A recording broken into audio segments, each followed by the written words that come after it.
Je suis sûr que vous avez tous entendu parler de la moyenne mobile simple, de la moyenne mobile exponentielle, de la moyenne mobile exponentielle double et de la moyenne mobile exponentielle triple. Dans cette vidéo, je vais partager avec vous une nouvelle variante améliorée de ces moyennes mobiles. Elle s'appelle la moyenne mobile exponentielle triple zéro lag. C'est la moyenne mobile la plus rapide, la plus douce et la meilleure que vous puissiez utiliser dans vos stratégies de trading. Dans cette vidéo, je vais partager avec vous tous les détails sur la façon dont cet indicateur est meilleur que toutes les moyennes mobiles, comment il fonctionne et comment nous pouvons l'utiliser dans notre trading avec d'autres indicateurs pour obtenir des résultats incroyablement rentables. Alors, sans perdre de temps, ouvrons notre graphique de trading.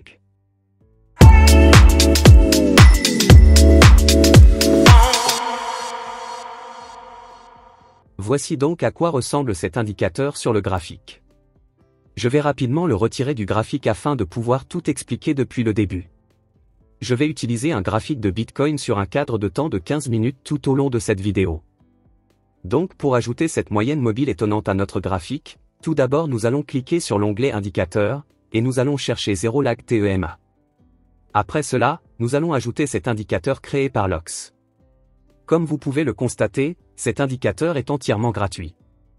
Maintenant, si nous nous dirigeons vers notre graphique, nous pouvons voir que deux moyennes mobiles y sont superposées. Nous avons également des signaux d'achat et de vente. Dans cette vidéo, nous examinerons en détail tous les composants de cet indicateur. La moyenne mobile utilisée dans cet indicateur est un type de moyenne mobile spéciale appelée moyenne mobile à décalage nul, et elle a été conçue pour réduire considérablement ou éliminer le décalage dans les moyennes mobiles. Comme vous le savez peut-être, les moyennes mobiles peuvent être lentes à réagir aux changements dans l'action du prix. La forme la plus basique de la moyenne mobile était la moyenne mobile simple, puis pour réduire le décalage la moyenne mobile exponentielle a été développée qui a un décalage plus faible que la moyenne mobile simple. Après cela la moyenne mobile double exponentielle a été développée qui a réduit le décalage encore plus et après cela, nous avons obtenu la moyenne mobile triple exponentielle, qui a relativement le décalage le plus faible de toutes ces moyennes mobiles. L'indicateur que nous utilisons actuellement est une forme encore plus modifiée de la moyenne mobile triple exponentielle à décalage nul. Cet indicateur a le retard le plus faible et en même temps il est très lisse et il répond parfaitement au prix. Pour vous montrer à quel point cette moyenne mobile est bonne, je vais vous montrer une comparaison entre les deux. Tout d'abord, nous allons aller dans les paramètres de cet indicateur. Dans l'onglet Style, nous allons supprimer cette moyenne mobile. Et maintenant, sur notre graphique de trading, nous n'avons plus que cette moyenne mobile à décalage 0 d'une longueur de 144 sur notre graphique. Au fait, si vous n'avez pas envie d'analyser les prix vous-même, vous pouvez rejoindre mon groupe Telegram gratuit. J'y partage quotidiennement les positions d'achat et de vente que j'ouvre. Le lien se trouve dans la description sous cette vidéo. Maintenant, à des fins de comparaison, nous allons aller dans l'onglet des indicateurs, et nous allons rechercher le ruban MA, puis ajouter celui-ci au graphique. Ensuite, ouvrons les paramètres de ce ruban. Je vais en supprimer deux. Et pour la première, nous allons fixer cette moyenne mobile simple à une longueur de 144. Et pour la moyenne mobile exponentielle, la longueur sera de 144. Nous pouvons voir que ces trois moyennes mobiles ont la même longueur, mais vous pouvez clairement voir que cette ligne blanche, qui est notre indicateur principal, est nettement plus performante. Par exemple, ici nous avons eu un croisement de prix, mais pour ces deux moyennes mobiles, cela s'est produit ici, et vous pouvez voir que nous avons des signaux plus rapides avec cette moyenne mobile, et en même temps, elle reste lisse et répond parfaitement à l'action des prix. Regardez ces exemples, vous pouvez clairement voir la différence entre notre indicateur principal de moyenne mobile et celui que nous avons ajouté à titre de référence. Supprimons maintenant ces deux moyennes mobiles. Et comparons cet indicateur avec le TEMO. J'ouvrirai donc rapidement l'onglet des indicateurs et ajouterai cet indicateur à notre graphique. Ensuite, nous allons aller dans les paramètres de cet indicateur, et de la même manière, nous fixons la longueur à 144. Ici, vous pouvez clairement voir que les croisements de prix sur le point de retournement du marché se produisent presque en même temps pour eux, mais en termes de fluidité et de cohérence pendant les fluctuations à court terme, vous pouvez clairement voir que notre moyenne mobile principale est beaucoup plus performante. Maintenant, je vais rapidement supprimer l'indicateur supplémentaire de mon graphique de trading.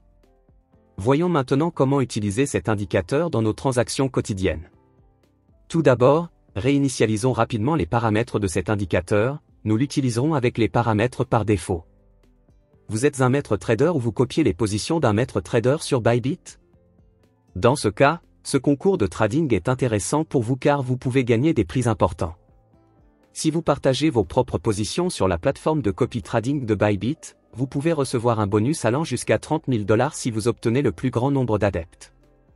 Et si vous êtes le suiveur de quelqu'un et que vous réalisez le plus de bénéfices, vous avez également une chance de gagner une part de la cagnotte de 30 000 $. Pour plus d'informations, consultez le site de Bybit en cliquant sur le lien situé sous cette vidéo. Dans cet indicateur, nous avons deux moyennes mobiles sur notre graphique. La ligne blanche est une moyenne mobile à décalage zéro d'une longueur de 144. Et cette ligne qui change de couleur entre le rouge et le vert est une moyenne mobile à décalage zéro d'une longueur de 22. Lorsque la moyenne mobile la plus courte passe au-dessus de la ligne blanche, elle est considérée comme un signal d'achat. Et lorsque la moyenne mobile la plus courte passe sous la ligne blanche, il s'agit d'un signal de vente. Il est important de noter que ces signaux d'achat et de vente ne sont pas tout corrects. Vous pouvez rencontrer de faux signaux en utilisant cet indicateur, nous devons donc filtrer ces faux signaux, afin de n'utiliser que les signaux d'achat et de vente qui ont une forte probabilité de donner lieu à une transaction rentable. Une bonne stratégie serait d'utiliser cet indicateur avec un indicateur de suivi de tendance.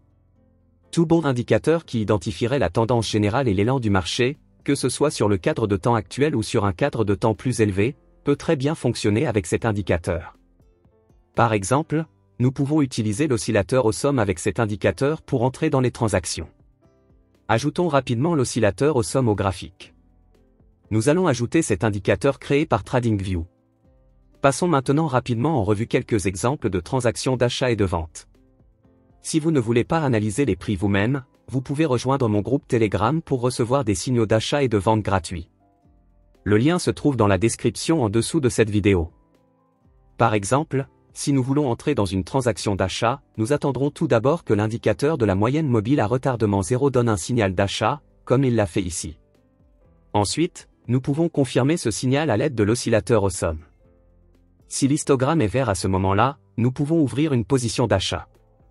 Par exemple, je vais ouvrir une position d'achat ici. Et vous pouvez voir qu'il s'agit d'un très bon signal d'achat. Les règles exactement inverses peuvent être appliquées pour un trade de vente. Nous attendrons que l'indicateur de la moyenne mobile nous donne un signal de vente comme il l'a fait ici. Comme nous le savons déjà, il s'agit d'un signal de vente si la moyenne mobile la plus courte passe sous la ligne blanche. Et au moment où nous avons reçu le signal, l'histogramme de l'oscillateur Awesome doit être de couleur rouge. Donc, si ces conditions sont remplies, nous pouvons entrer dans un trade de vente en utilisant cette stratégie. Et vous pouvez voir qu'il s'agit d'un très bon signal de vente. Ici, nous pouvons voir que nous avons reçu un autre signal d'achat de notre indicateur. Et l'oscillateur Awesome confirme également ce signal. Nous pouvons donc ouvrir une position d'achat ici aussi. Bien sûr, tous les signaux ne seront pas rentables, mais le taux de précision de cet indicateur est incroyable. Ici, nous pouvons voir que nous avons reçu un signal de vente. Et l'histogramme ci-dessous est également rouge. Ouvrons donc rapidement une position de vente ici. Si vous pensez qu'il y a une meilleure stratégie qui peut être construite en utilisant la moyenne mobile 0 lag TEMA, s'il vous plaît n'hésitez pas à le partager dans la section des commentaires. J'espère que vous avez aimé cette vidéo. Avant de partir, pensez à appuyer sur le bouton « J'aime » et à vous abonner à ma chaîne pour d'autres vidéos étonnantes comme celle-ci. Merci d'avoir regardé la vidéo jusqu'à la fin, je vous verrai dans la prochaine vidéo.